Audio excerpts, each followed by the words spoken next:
Hello everyone, welcome back. आज आप एक नई स्टोरी पढ़ने वाले हैं और इस स्टोरी का टाइटल है द फोर फ्रेंड्स। ये चार दोस्तों की कहानी है। तो चलिए हिंदी ट्रांसलेशन के साथ शुरू करते हैं। In a city there lived four best friends. In a city मतलब एक शहर में, देयर लिव्ड यहाँ पर लिव की सेकेंड फॉर्म है। लिव्ड मतलब रहते थे। देयर लिव्ड रहते थे फोर बेस्ट फ्रेंड्स, चार अच्छे दोस्त। एक शहर में चार अच्छे दोस्त रहते थे। All of them went to Kashi for education. All of them मतलब वो सभी या उनमें से सभी। वेंट वो की सेकेंड फॉर्म होती है went.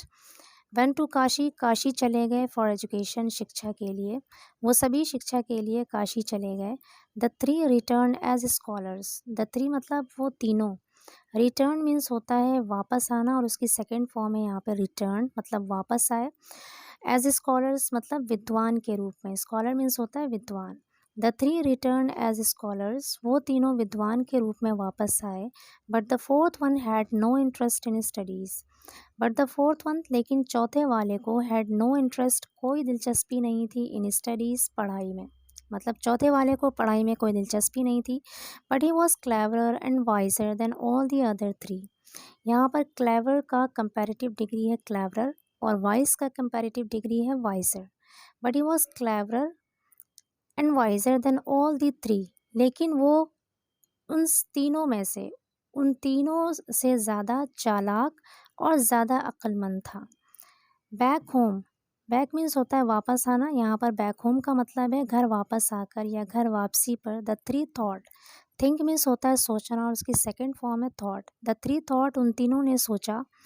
That there were no opportunities for people like them. That कि देयर वर नो अपॉर्चुनिटीज़, कोई अवसर नहीं है, कोई मौका नहीं है। फॉर पीपल लाइक दैम, उन जैसे लोगों के लिए। Who had only who only had bookish knowledge, जिसके पास सिर्फ किताबी ज्ञान होता है। मतलब उन तीनों ने सोचा कि जिसके पास सिर्फ किताबी ज्ञान होता है उन लोगों के लिए कोई अवसर नहीं है। So they decided to move to another city. Decide means होता है निर्णय लेना। यहाँ पर डिसाइड की सेकेंड फॉर्म है मतलब निर्णय लिया या फैसला लिया। सो दे डिसाइडेड, इसलिए उन लोगों ने फैसला किया to move to another city, किसी दूसरे शहर जाने का। The fourth one also reached there and wished to accompany the three. The fourth one मतलब चौथा वाला, ऑल्सो मीन्स भी, रीच की सेकेंड फॉर्म है यहाँ पर रीच्ड। चौथा वाला भी पहुँच गया देयर वहाँ। And wish to accompany the three, wish means होता है चाहना, विश्ड मीन्स चाहा, सेकेंड फॉर्म है वर्ब की। अकम्पनी मीन्स होता है साथ जाना। And wish to accompany the three, और उन तीनों के साथ जाना चाहा। वन ऑफ देम सेड, उनमें से एक ने कहा, यू हैव नो नॉलेज, तुम्हारे पास कोई ज्ञान नहीं है। What shall you do their, तुम वहाँ क्या करोगे। Another remarked, दूसरे ने कहा, दैट डजेंट मैटर, इससे कोई फ़र्क नहीं पड़ता। ही इज़ क्लेवर, वो चालाक है। ही विल यूज़ हिज विजडम, यहाँ पर विल के साथ वर्ब की फर्स्ट फॉर्म है यूज़, फ्यूचर इंडेफिनिट टेंस का यूज़ हुआ है। विजडम मीन्स होता है अकल। ही विल यूज़ हिज विजडम मतलब वो अपनी अकल का इस्तेमाल करेगा। टू अर्न मनी, पैसे कमाने के लिए। अर्न मीन्स होता है पैसा कमाना। He will use his wisdom to earn money, वो पैसे कमाने के लिए अपनी अकल का इस्तेमाल करेगा। So the four set out, set out means होता है रवाना होना। सो इसलिए द फोर सेट आउट, वो चारों रवाना हो गए। They reached a dense forest on their way. They reached, वो लोग पहुंच गए। A dense forest, dense means होता है घना, फॉरेस्ट मीन्स जंगल। वो लोग पहुंच गए एक घने जंगल, ऑन देयर वे रास्ते में। They saw a dead lion there, see की सेकेंड फॉर्म होती है सॉ मतलब देखा। उन लोगों ने देखा अ डेड लॉयन, एक मरा हुआ शेर वहाँ पर। उन लोगों ने वहाँ एक मरा हुआ शेर देखा। It had been dead for some days, इसे मरे हुए कुछ दिन हो गए थे। Due to the foraging of small animals, the body parts of the lion were lying here and there. Due to means होता है के कारण, फॉरेज मीन्स होता है चारा बनना, लाइंग मीन्स होता है पड़ा हुआ, और हेयर एंड देयर मीन्स है इधर उधर। Due to the foraging of small animals, छोटे जानवरों का चारा बनने के कारण शेर के शरीर के अंग इधर उधर पड़े हुए थे। The four sat beside the carcass and decided to test their mantra knowledge on it. The four वो चारों, सिट की सेकेंड फॉर्म है सैट, वो चारों बैठ गए बिसाइड द कार्केस। बिसाइड मीन्स है पास, कार्केस मतलब शव। वो चारों शव के पास बैठ गए एंड डिसाइडेड, और निर्णय लिया to test their mantra knowledge, अपने मंत्र ज्ञान को परखने का, ऑन इट, उस पर। यानी उन चारों ने उस पर यानी शेर पर अपने मंत्र नॉलेज को परखने का निर्णय लिया। वन क्लेम्ड, एक ने दावा किया। क्लेम मीन्स होता है दावा करना, उसकी सेकेंड फॉर्म है यहाँ पर दावा किया। वन क्लेम्ड, एक ने दावा किया, I can put together the bones. Put together मतलब जोड़ना, बोन्स मतलब हड्डियाँ, मैं हड्डियों को जोड़ सकता हूँ। Another said I can put the skin over the skeleton. Skin means होता है खाल और स्केलेटन मीन्स कंकाल या हड्डियों का ढांचा। एनदर सेड, दूसरे ने कहा, I can put the skin over the skeleton, मैं कंकाल के ऊपर यानी हड्डियों के ढांचे के ऊपर खाल चढ़ा सकता हूँ।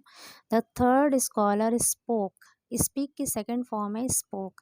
द थर्ड स्कॉलर स्पोक, तीसरे विद्वान ने बोला। क्या बोला? I can blow life into it. Blow life मतलब है जान फूंकना, मैं इसमें जान फूंक सकता हूँ। The fourth one cautioned, caution means होता है आगाह करना, यहाँ पर सेकेंड फॉर्म है इसकी, मतलब आगाह किया। चौथे वाले ने आगाह किया। First think what it will do to us if you revive it. First पहले सोचो, what it will do to us, ये हमारे साथ क्या करेगा। If you revive it, revive means होता है पुनर्जीवित करना, दोबारा ज़िंदा करना।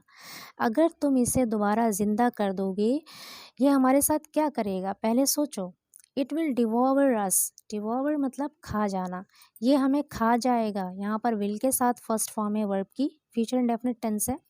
इट विल डिवोवर अस, ये हमें खा जाएगा। द थ्री सेड, उन तीनों ने कहा, don't try to curb our great experiment. Curb means होता है रोक लगाना, ग्रेट एक्सपेरिमेंट मतलब महान प्रयोग यानी इतने बड़े प्रयोग। Don't try to curb our great experiment, हमारे इतने महान प्रयोग पर, इतने बड़े प्रयोग पर रोक लगाने की कोशिश मत करो। It is a test of our knowledge, ये हमारे ज्ञान की परीक्षा है। The three began their experiments, begin की सेकेंड फॉर्म है यहाँ पर, बिगैन मतलब शुरू किया। उन तीनों ने देयर एक्सपेरिमेंट्स, अपने प्रयोगों को शुरू किया। द थ्री बिगैन, उन तीनों ने शुरू किया, देयर एक्सपेरिमेंट्स, अपने प्रयोगों को।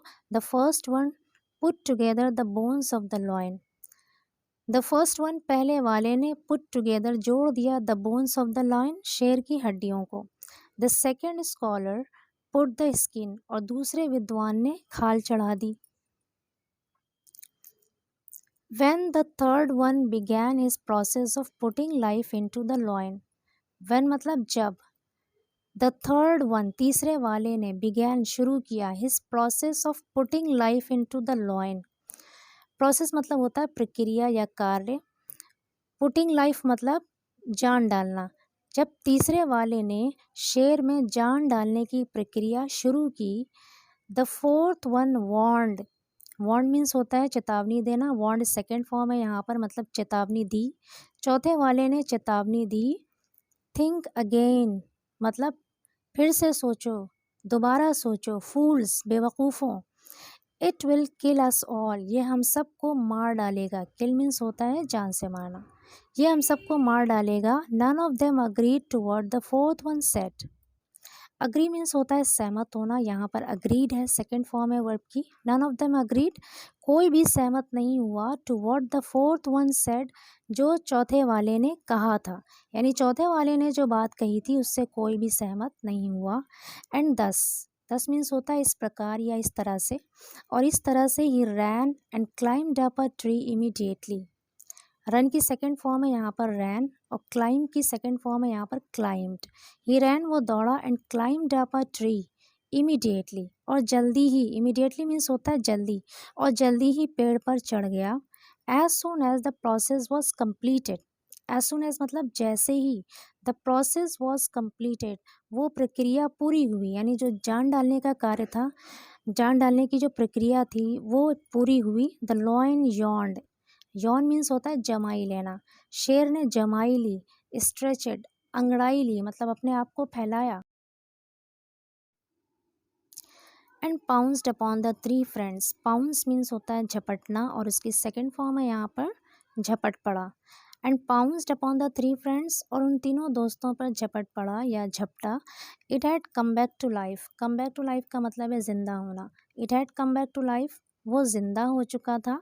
The lion killed them, kill means होता है जान से मारना, यहाँ पे सेकेंड फॉर्म है वर्ब की। द लॉयन किल्ड देम, शेर ने उन सबको जान से मार डाला। एंड हैड अ हर्टी मील, यहाँ पर हैड का मतलब है खाया। हैव फर्स्ट फॉर्म होती है वर्ब की जो खाने के लिए यूज़ करते हैं, और उसकी सेकंड फॉर्म है यहाँ पर हैड, मतलब खाया। अ हर्टी मील, दिल भर के भोजन खाया। किसने? शेर ने। The fourth one escaped due to his common sense. escape means होता है बचना, यहाँ पे सेकंड फॉर्म है वर्ब की, मतलब बच गया। द फोर्थ वन escaped, चौथा वाला बच गया, due to his common sense, अपने कॉमन सेंस की वजह से। तो इस स्टोरी का गेस्ट है technical knowledge without common sense is of no use, मतलब टेक्निकल नॉलेज या टेक्निकल ज्ञान बग़ैर कॉमन सेंस के किसी काम का नहीं है। बग़ैर कॉमन सेंस के टेक्निकल ज्ञान का कोई फ़ायदा नहीं होता है।